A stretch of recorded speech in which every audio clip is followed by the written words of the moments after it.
오늘 역대상 11장 1절에서 19절 말씀을 가지고 여호와께서 함께 계시니 라는 제목으로 함께 말씀을 살펴보려고 합니다. 하나님께서 주겠노라 약속하셨던 가나안 땅에 들어가서 살기 시작한 이스라엘 백성들에게는 처음부터 다른 이방 나라들처럼 나라 전체를 통치하고 백성들을 통제하는 그런 왕이 있지 않았습니다. 이스라엘의 각 지파를 대표하는 족장들이야 있었지만 그런 족장들과는 별개로 필요할 때마다 하나님께서 한 사람을 세우셔서 백성들을 이끌고 전쟁을 하도록 하시거나 혹은 평상시에는 백성들의 갈등이나 문제들을 돌보고 재판을 담당하게 하신 사사들, 우리가 잘 아는 기드온이나 드보라, 삼손 등등의 이런 사사들이 그 백성들 가운데 있었던 것이죠. 그런데 백성들 생각에는 그게 마음에 안 들었어요. 좀 더 갖추어진 체제, 좀 더 든든한 조직 체계가 필요하다.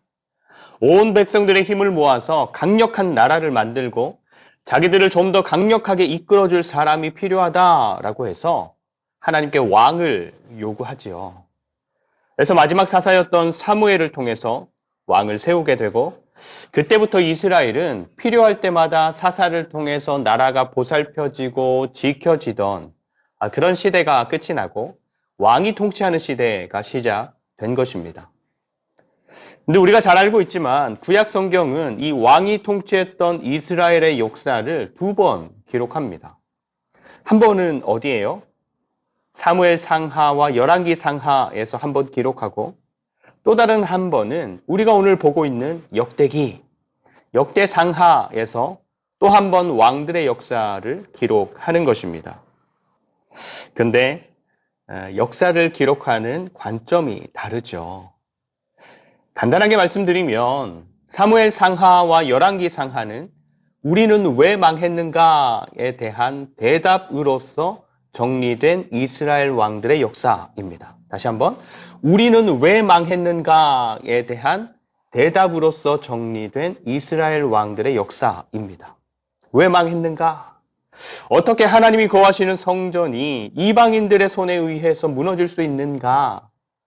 어떻게 하나님께서 지키시는 하나님의 백성들이 이방인들에게 망해서 포로로 끌려가는 그런 수치를 당할 수 있는가?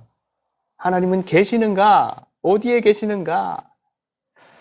그래서 사무엘 상하, 열왕기 상하의 역사서는 남유다 백성들이 바벨론에게 망해서 포로로 끌려갔을 때 정리가 된 것입니다. 그래서 우리가 약속의 땅에서 쫓겨나서 이방인들에게 이런 수치를 당하기까지 망하게 된 것은 하나님이 이방신들보다 약하거나 하나님이 없어서가 아니라 그동안 하나님의 선지자들이 계속해서 외쳐왔던 것처럼 우리가 하나님의 말씀을 떠나고 계속해서 무시했던 결과가 바로 이것이구나. 그래서 이스라엘의 여러 왕들의 통치가 하나님을 사랑하고 하나님의 말씀을 존중하는 통치를 했던 다윗처럼 했는가? 아니면 하나님의 말씀을 무시하고 자기 마음대로 했던 여로보암처럼 했었는가? 그 관점으로 지나왔던 민족의 역사, 이스라엘 왕들의 통치를 끌려간 그 땅에서 새롭게 정리했던 것입니다. 그래서 성전도 없고, 그래서 하나님을 향한 제사도 드릴 수 없는 그곳에서 하나님의 백성들이 다른 이방 민족들과는 구별된 하나님의 백성이라는 정체성을 드러내고 그 정체성을 지켜가기 위해서 철저하게 그 삶에서 집중했던 것이 바로 하나님의 말씀, 율법이었던 것입니다. 다니엘처럼 음식으로 자신을 더럽히지 않거나 하루 3번 기도하는 것, 다니엘의 친구들처럼 불타는 용광로에 던져질지언정 우상에는 절하지 않는다. 등등. 그럼 역대기는 뭐냐? 역대기는 남유다 백성들의 포로 생활이 70년이었는데 그 70년간의 포로 생활이 끝나고 약속의 땅으로 다시 돌아온 이스라엘 백성들을 위해서 다시 한번 새롭게 정리한 왕들의 역사인 것입니다. 그러면 약속의 땅으로 다시 돌아온 백성들에게 있어서 왜 이스라엘 왕들의 역사를 새롭게 정리한 또 다른 역사서가 필요했을까요? 여러분, 역대기를 읽기 시작하면 그 시작부터가 좀 곤욕스럽습니다. 1장부터 9장까지 아담부터 시작하는 족보가 나오죠. 이름들. 읽어가기도 어렵고 재미도 없고 우리가 성경을 읽어갈 때 포기하고 싶은 마음을 들게 하는 본문들 중 하나가 바로 이 역대상 1장에서 9장에 기록되어 있는 족보의 이름들인 것입니다. 그런데 여러분 생각해 보십시오. 하나님의 말씀을 무시하고 계속 무시하면서 살았던 죄로 인해서 70년 동안 포로 생활을 했던 백성들이 하나님의 은혜로 다시 약속의 땅으로 돌아왔습니다. 여러분 70년이면 한 세대가 30년이라 치면 두 세대가 넘는 시간이 70년입니다.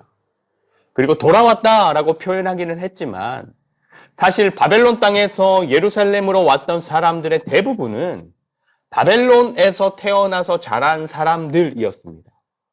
그 사람들 중에 일부, 족장급 정도 되는 나이 많은 일부 사람들만이 포로로 끌려갔다가 다시 고향으로 돌아온 사람들이라 말할 수 있는 것이죠.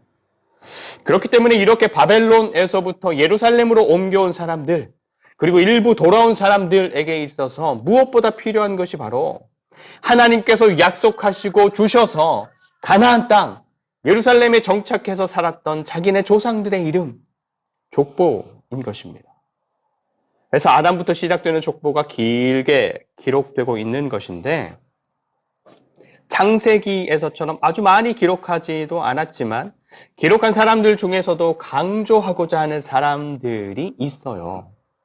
노아의 아들들 셈, 함, 야벳 중에서는 셈의 후손들, 아브라함의 자손 이삭과 이스마엘 중에서는 이삭, 이삭의 아들인 에서와 이스라엘 중에서는 이스라엘, 그리고 이스라엘의 12아들들 중에서는 유다, 유다의 자손들 중에서는 다윗.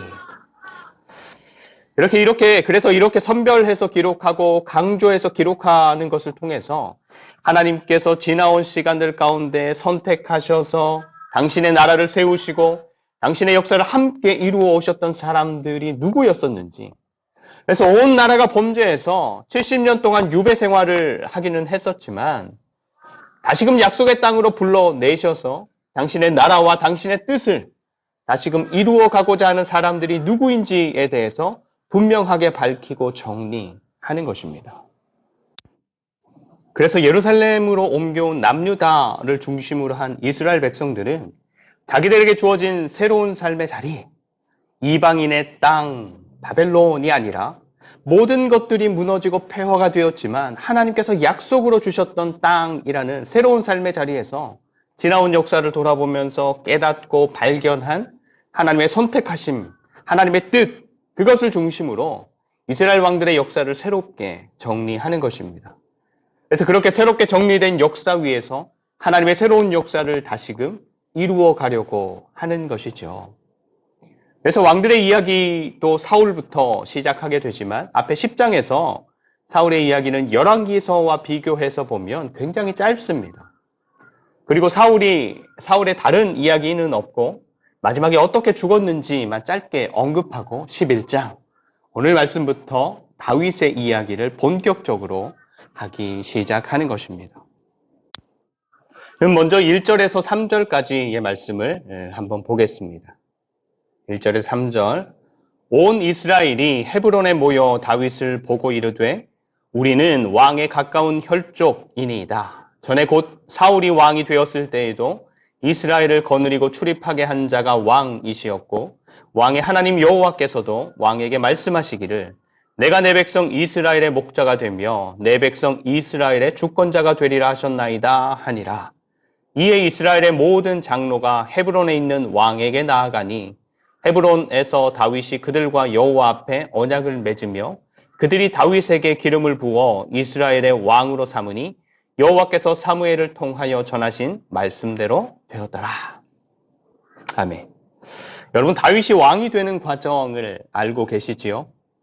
이스라엘의 왕은 투표가 아니라 하나님께서 선택하십니다. 하나님께서 선택하신 그 사람에게 기름을 부어서 왕으로 세우게 되는데 다윗은 3번 기름 부음을 받습니다. 3번. 한 번은 하나님께서 사울을 왕으로 삼으신 것을 후회하셨을 때 사무엘에게 이새의 아들들에게 가서 기름을 부어 이스라엘의 왕으로 삼으라 하셔서 사무엘이 이새를 찾아갑니다. 그리고 이새의 아들들을 불러 모으고 한 사람씩 지나가게 해서 하나님께서 선택하신 사람이 누구인지를 확인하게 되는데 첫째부터 둘째, 셋째 지나가게 했는데 그 자리에 모인 모든 아들들이 다 지나갔는데도 하나님께서는 아니다, 얘도 아니다, 아니다 만 반복하시고는 끝이 났어요. 그래서 사무엘이 이게 다냐? 라고 묻는데 이새가 대답을 하지요. 막내 아들이 하나 있기는 한데 양을 지키고 있습니다. 사무엘이 찾아왔는데도 부르지 않았던 아들인 것을 보면 다윗이 그때는 어리기도 어렸었지만 다른 아들들보다 특별히 더 아끼거나 더 신뢰했던 아들은 아니었던 것 같습니다. 그런데 하나님은 사무엘에게 명하셔서 그 다윗에게 처음으로 기름을 부어 왕으로 삼으셨습니다. 근데 그렇게 하나님께서 사무엘을 통해서 다윗에게 기름을 부어서 왕으로 삼으셨지만 이스라엘 백성들 앞에서 왕으로 서 있는 사람은 여전히 사울이었습니다. 그리고 다윗 역시도 그렇게 기름 부음은 받았지만 그냥 이새의 아들로 또 양들을 지키는 사람으로 또 사울을 위해서 수금을 타는 사람으로 자신의 삶을 살아갔습니다.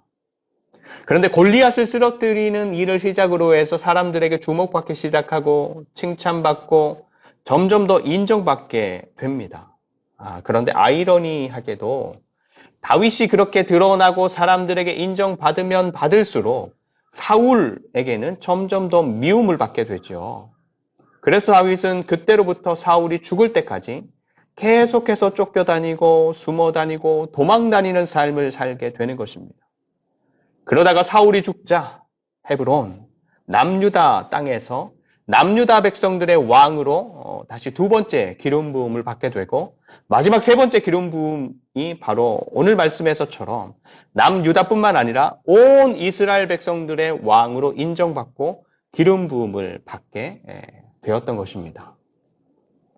여러분, 다윗은 아까도 잠깐 말씀드렸지만 하나님께서 사무엘에게 직접 명령하셔서 기름 부어서 온 이스라엘의 왕으로 세우신 사람입니다. 그런데 다윗이 실제로 온 이스라엘 앞에서 왕으로 인정받고 서기까지는 정말로 길고 지루한 시간들을 지나야 했습니다. 그런데 그 길고 지루한 시간들이 평범하지도 않았지요. 점점점 인정받는가 싶었는데 사울한테 찍히고부터는 고난, 고통, 죽음의 위협으로 가득한 어둠의 시간들을 지나야 했죠. 그리고 견뎌야 했습니다. 하나님의 뜻도 있었고 하나님의 말씀도 있었고 실제로 기름 부으심도 있었지만 다윗의 실제 삶이 하나님께서 말씀하시고 뜻하신 대로 그렇게 이루어지기까지는 하나님 편에 서서 참고 끝까지 기다리는 수고가 있어야 했던 것입니다. 근데 중요한 것은 3절 뒷부분입니다. 3절 뒷부분, 여호와께서 사무엘을 통하여 전하신 말씀대로 되었더라. 여호와께서 사무엘을 통하여 전하신 말씀대로 되었더라. 하나님의 말씀은, 하나님의 뜻은 반드시 이루어진다 라는 것입니다. 하나님의 뜻을 쫓아서 예루살렘으로 돌아와서 별로 좋지 않은 새로운 환경에서 뭔가를 해보려고 하는 백성들이 이 역대기 오늘의 말씀을 읽으면서는 어떤 생각들을 했을까요? 그래, 하나님의 말씀은 성취된다. 하나님의 뜻이 있다면 반드시 이루어진다. 그러기에 우리가 해야 할 일도 다윗처럼 끝까지 하나님 편에 서서 참고 견디고 인내하는 것이다. 그러면 우리에게 말씀하신 하나님께서 우리에게 말씀하신 그대로 우리에게 이루어 주실 것이다. 근데 여러분, 그때 예루살렘으로 돌아온 백성들에게뿐만 아니라 오늘 여기 66권의 성경을 통해서 이미 우리에게 말씀하신 그 수많은 생명의 말씀들을 쫓아서 살아가는 우리 그리스도인들에게도 우리 하나님은 마찬가지로 이루실 줄 믿는 것입니다. 우리가 하나님의 백성이라고 하면서도 하나님의 말씀 없이 살아가는 것이 문제이고 하나님의 말씀이 무엇인지 하나님의 뜻이 무엇인지 알고 있으면서도 듣지 않고 따르지 않는 것이 문제이지 당신의 백성들을 향한 하나님의 말씀을 읽고 듣고 우리 마음에 두고 삶으로 따르고자 애를 쓰는 삶이 우리의 삶이라면 하나님께서는 당신께서 말씀하시고 약속하신 대로 우리에게서 바꾸어내시고 이루어내시고 열매 맺게 하실 줄 믿습니다.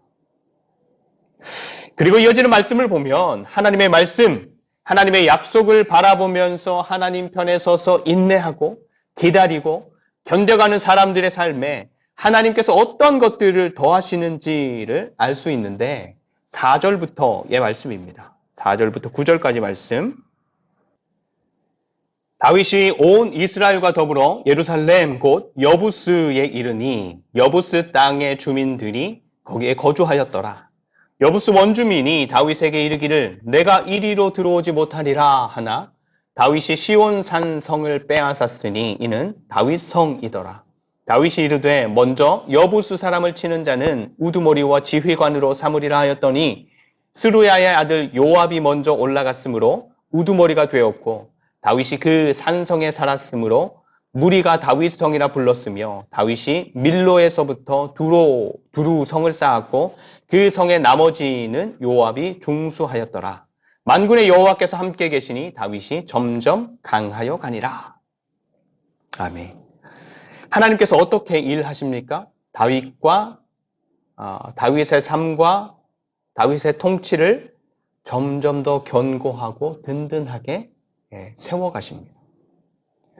예루살렘의 옛날 이름이 여부스인데 여호수아 때 땅은 분배받았지만 다윗이 이렇게 완전히 정복하기 전까지 그곳에 살고 있었던 여부스 족속들을 완전히 쫓아내지 못했던 곳이 바로 예루살렘이었습니다. 해발 780m의 높은 구릉지여서 정복하는 사람들 입장에서는 굉장히 불리하고 힘든 싸움을 해야 했기 때문에 정복하지 못한 채 그냥 지내왔던 것입니다. 그래서 다윗이 정복하려고 했을 때에도 여부스 사람들이 다윗을 향해서 뭐라고 조롱했냐 하면 우리들 중에 앞이 보이지 않는 사람이나 다리가 불편한 사람들이라도 이곳에서라면 너희들을 막아낼 수 있겠다라고 할 정도로 예루살렘은 지형적인 이점이 있었던 성읍이었습니다.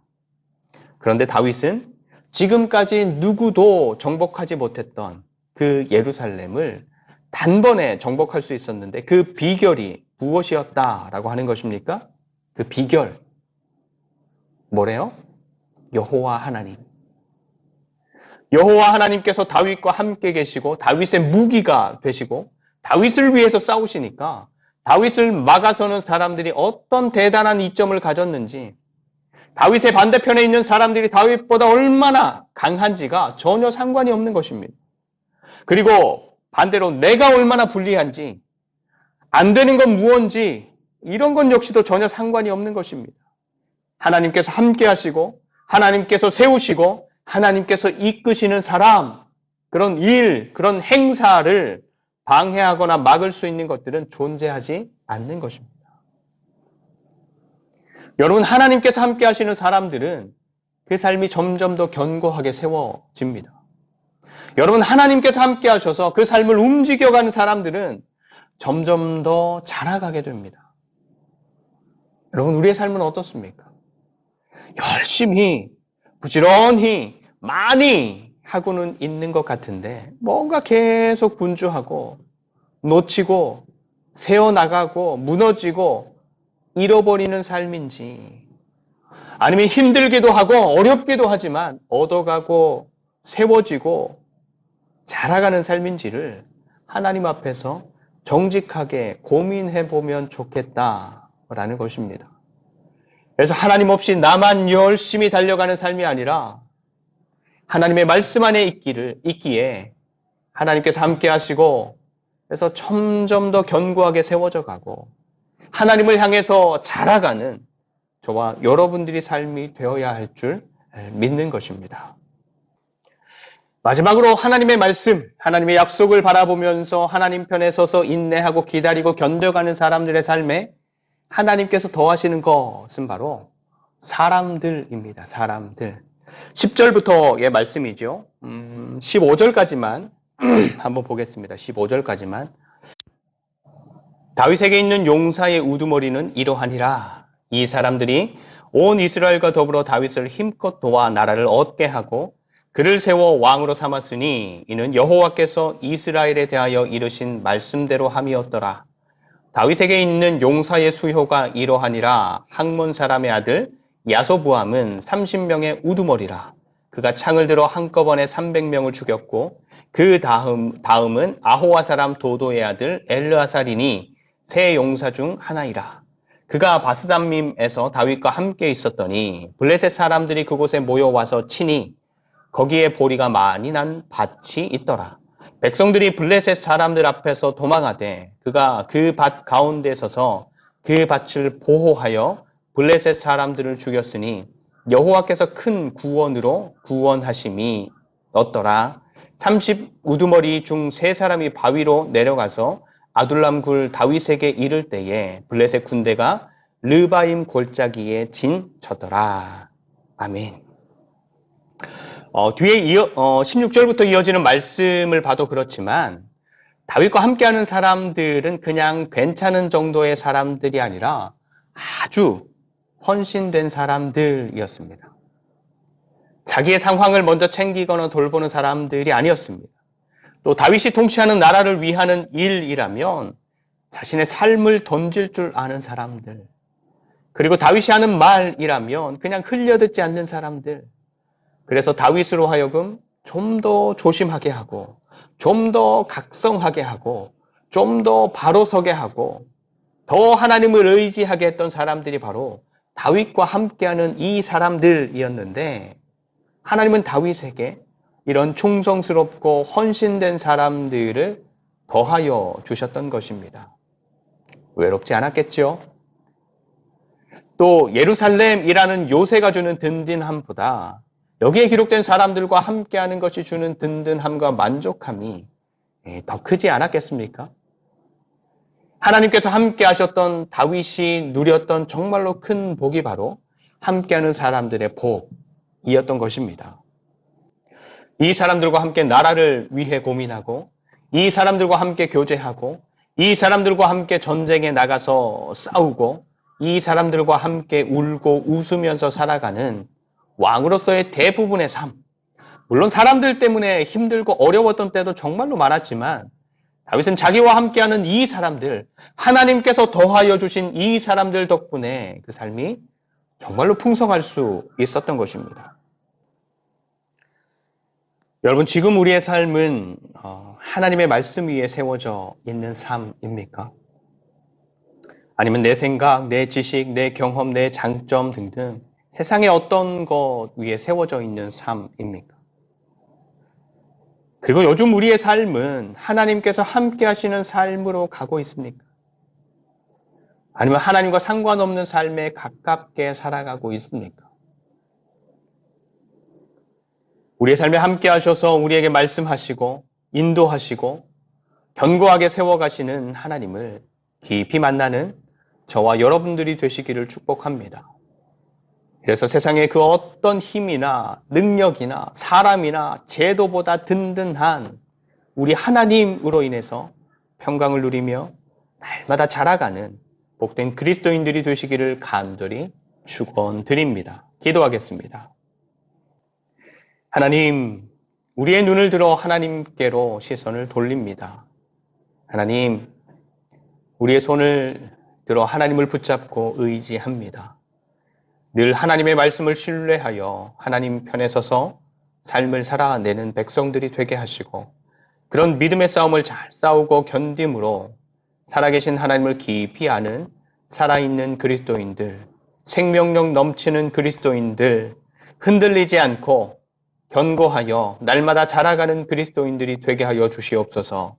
감사드리며 우리의 힘이 되시는 예수 그리스도의 이름으로 간절히 축복하며 기도드립니다. 아멘.